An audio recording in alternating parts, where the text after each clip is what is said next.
You're gonna be here for a while. Put on a good podcast. Tell everyone you need quiet, you need to focus. You just be alone with the dough.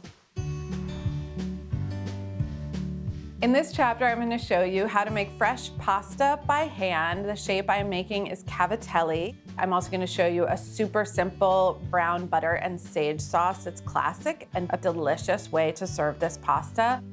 If you thought making fresh pasta was an unattainable technique that you had to be like highly trained for, remember that is not true at all. Fresh pasta has been made in the homes of Italian regular old people for generations and eons. I grew up watching my mom make fresh sheets of pasta for her artichoke lasagna that we have every single year. It always seemed like magic that she could pull it together with her two hands and flour. But once you watch me do it, you'll see how easy it is. For the first step, I'm going to weigh out the dry ingredients. I have given this recipe in grams as well as cups. I think it's really easy if you have a scale to just throw the bowl on the scale and add the ingredients that you need. There's also cup conversion, so if you're using cups, that is totally fine too. This is a version of fresh pasta that does not use fresh eggs, so the liquid content in the egg is just gonna come from water. One thing that can happen with fresh pasta with eggs, you never truly get that nice al dente texture. In this dough, you will. 360 grams, which is equivalent to about 3 cups. Making a dough is a little bit more like being in the pastry world, and having the measurements right is just gonna help you make sure that the amount of water that you're using is gonna get you the perfect consistency dough. When you get really great at this, you can feel it by hand. I'm not there yet, so until then, we weigh. This is gonna be 180 grams of semolina. Semolina is also a wheat flour. It's just a different type of wheat, and it is prized in pasta making for the texture and the flavor that it lends.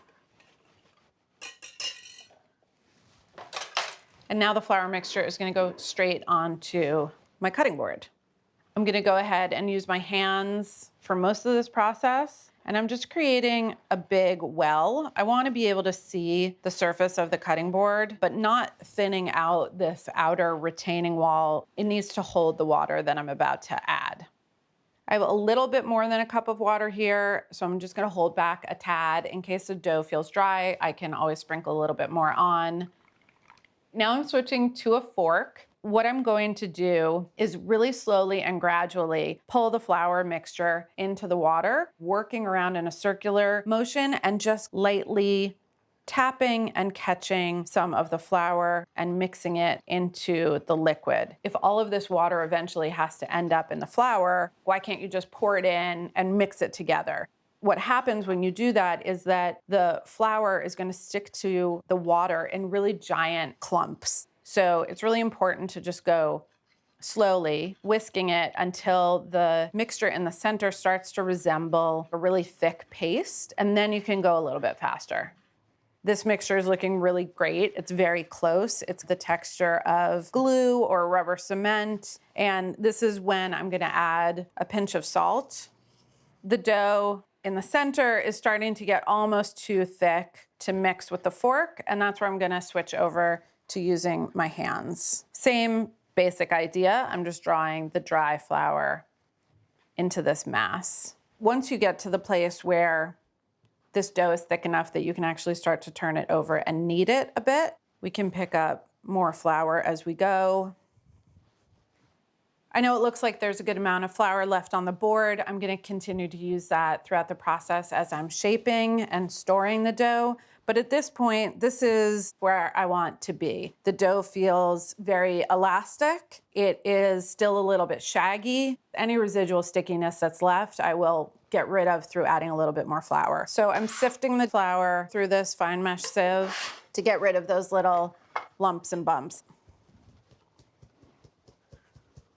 This dough that's left, I'm gonna keep as my bench flour so that I have it for shaping. I'm going to start kneading the dough. There's no one way that you have to knead. Kneading is a process of folding and rotating. It's helpful to use the weight of your body. I just use my left hand to kind of anchor the dough a little bit. And then I use the heel of my hand and my body to push it back away. So then lifting up and turning it and pushing it away. Having a little bit of tension with the board can just help with the pulling and folding. And that's going to become more important actually when we get into the shaping.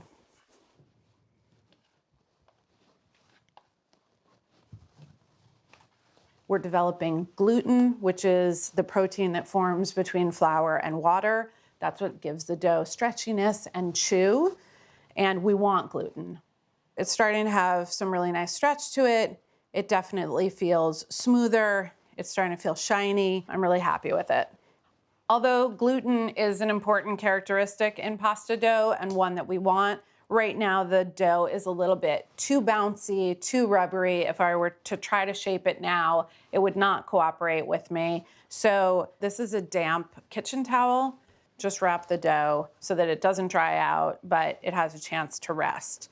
Now you can do this at room temperature for 30 minutes, 45 minutes, or you could wrap the dough airtight and put it in the fridge for 1 to 2 days and let the gluten relax before you go into the shaping stage.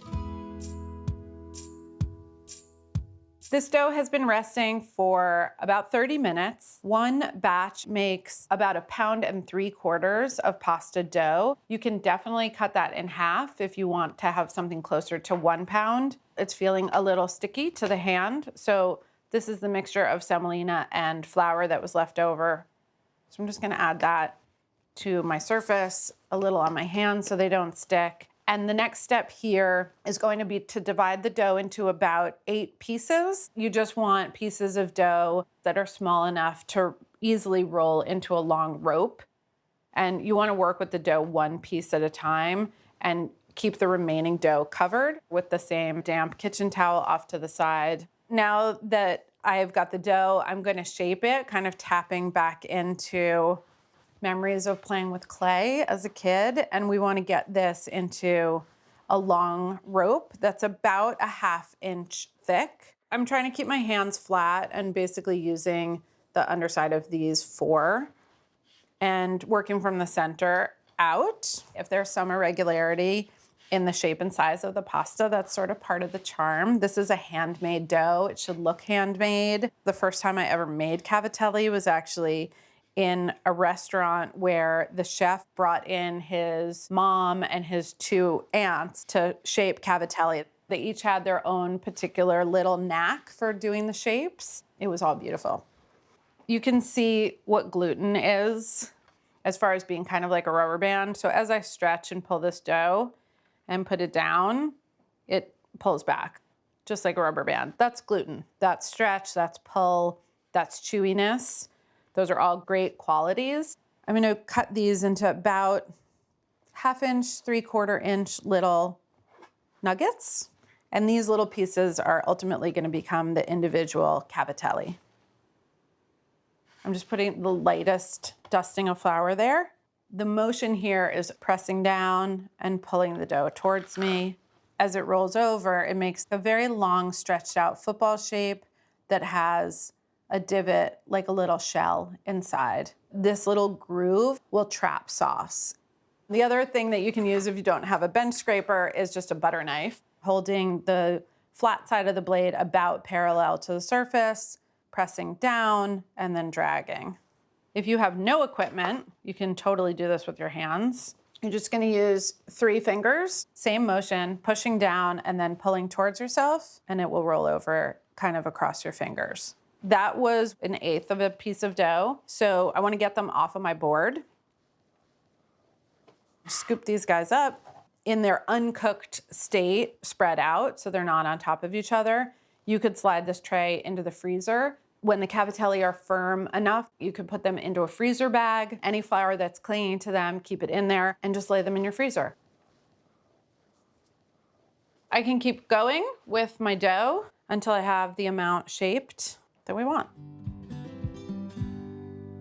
All right, I have just about reached the end of my rope, literally.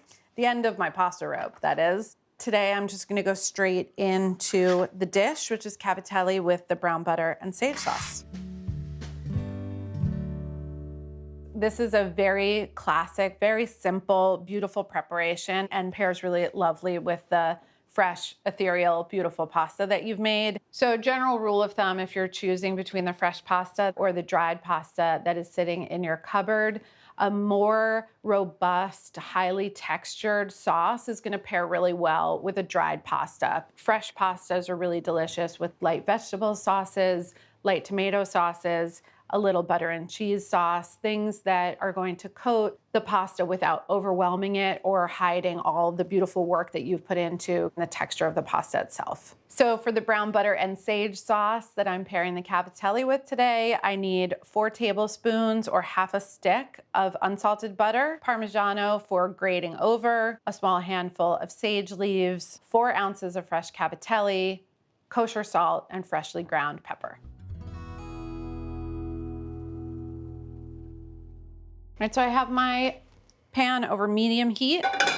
The butter is going to go through a few stages before it darkens, and cooking the butter until it's brown caramelizes the milk solids in the butter, so it's a much richer, deeper, more complex flavor than just melted butter. So at the beginning, there's a lot of foaming and popping. The liquid content in the butter, that's what's sputtering.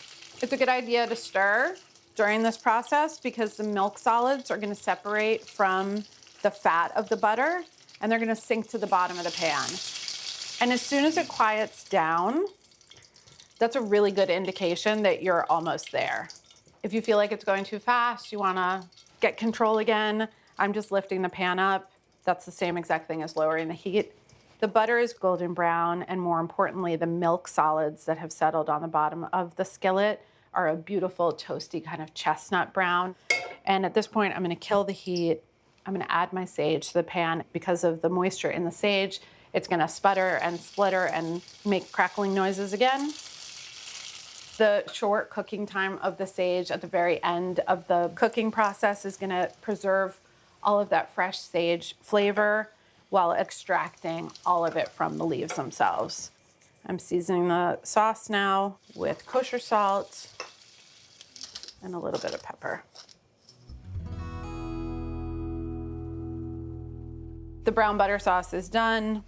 I'm just gonna put it on a cold burner back there. These are fresh, the ones that I made today. If you're pulling the cavatelli from a batch of frozen, you're gonna add around 1 minute of cook time. In my house, 4 ounces is the right amount of pasta for one person. So if you're feeding more people, just multiply.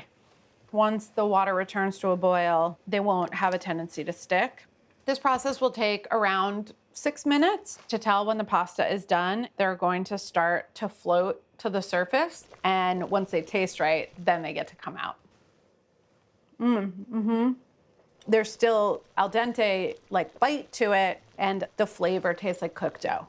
I'm gonna bring my butter sauce over, setting it over medium-low heat. I just wanna re-warm the butter, and using a strainer, I'm gonna go directly from the pasta cooking pot into the brown butter sauce. Make sure the butter is nice and hot. Make sure that it's coating the pasta. The sage flavor is carrying from the sauce onto the surface of the pasta themselves. It's definitely buttery. It's in the name. The aroma is delicious.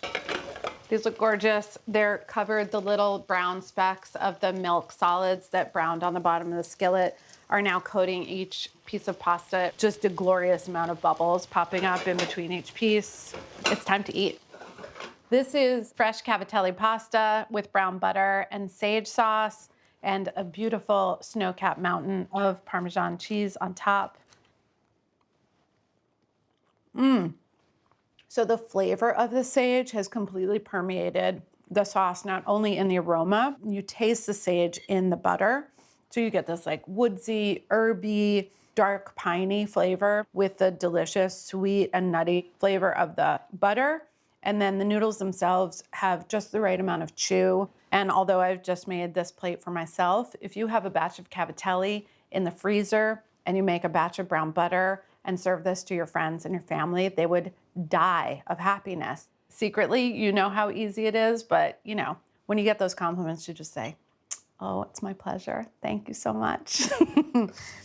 In this chapter, I showed you how to make fresh pasta by hand. I also showed you how to shape that pasta into fresh cavatelli. From there, we made a beautiful golden, nutty brown butter and sage sauce to pair with our light and ethereal, gorgeous pasta.